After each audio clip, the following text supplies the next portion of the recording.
पंडित रुक जा, तू ऐसा नहीं कर सकता है। ये किताब मुझे दे दे और चला जा यहाँ से, वरना मैं तुम्हें जान से मार दूंगी।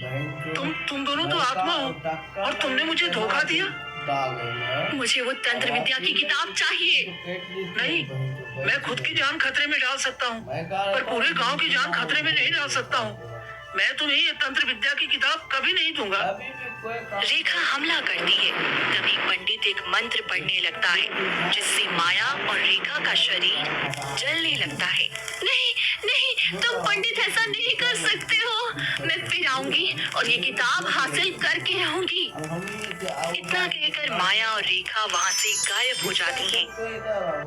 तुम यहाँ क्यों आए हो बेटा? यहाँ कोई भी इंसान को आना मना है। मामा, आपसे क्या छुपाना? आप तो जानते हैं हमारे भाई और भाभी बड़ी मुसीबत में थे। उन्होंने कहा था इसी कब्रिस्तान में राजा ने एक धन छुपाया है। मैं वही धन लेने आया था। अरे तू कैसी बातें कर रहा है? अरे तुम्हारे माता पिता ने पहले ही इतने सारे धन जीवर और जमीन छोड़ कर गया है, फिर तुम्हारे ऊपर कैसा कर्ज? और यहाँ कोई राजा ने धन नहीं छुपाया है। तुम्हारे भाई ने तुमसे झूठ बोला। लेकिन वो जमींदार आकर मेरे भाई को धमकी दिया कि 2 दिन में वो पैसे नहीं देगा तो वो भाभी को उठा करके ले जाएगा। सच में तुम्हारा भाई और भाभी इतना लालची हो सकता है, मैं कभी सोच भी नहीं सकता। अरे उसने खेल खेला है तुम्हारे साथ।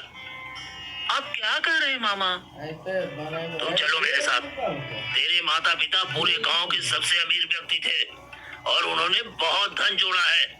वो लोग तुम्हें मार कर वो सारा धन हड़पना चाहते होंगे, इसी वजह से उन्होंने ऐसा किया है। नहीं, भैया भाभी मुझसे बहुत प्रेम करते हैं, मेरे साथ ऐसा नहीं कर सकते।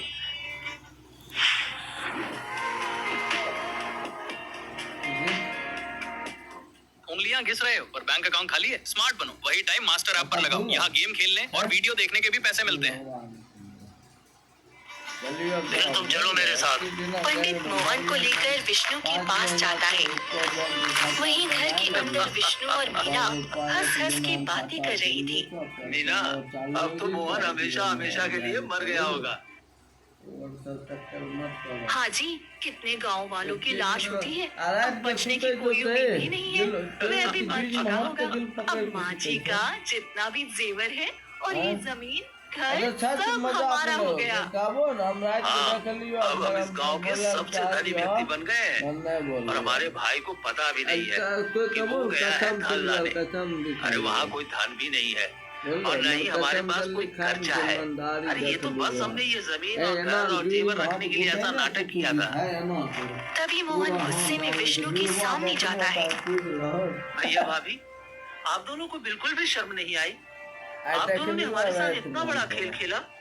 अगर आप लोगों को धन और जेवर चाहिए था तो आप पहले एक बार मुझसे कहकर देखते, मैं खुशी खुशी धन और जेवर दे देता। लेकिन आपने मेरा विश्वास तोड़ा, मुझे कहीं का नहीं छोड़ा। मैं आपको कभी माफ नहीं कर सकता, कभी नहीं। सच में विष्णु, तो एक बड़ा भाई होकर इतना घिनौना काम करेगा, मुझे भी यकीन नहीं था। शुक्र है कि मैं मोहन को सही सलामत बचा लिया। मामा जी मुझे माफ कर दीजिए, मुझसे गलती हो गई, मैं लालच में आ गया था। माफी क्यों मांग रही हो जी?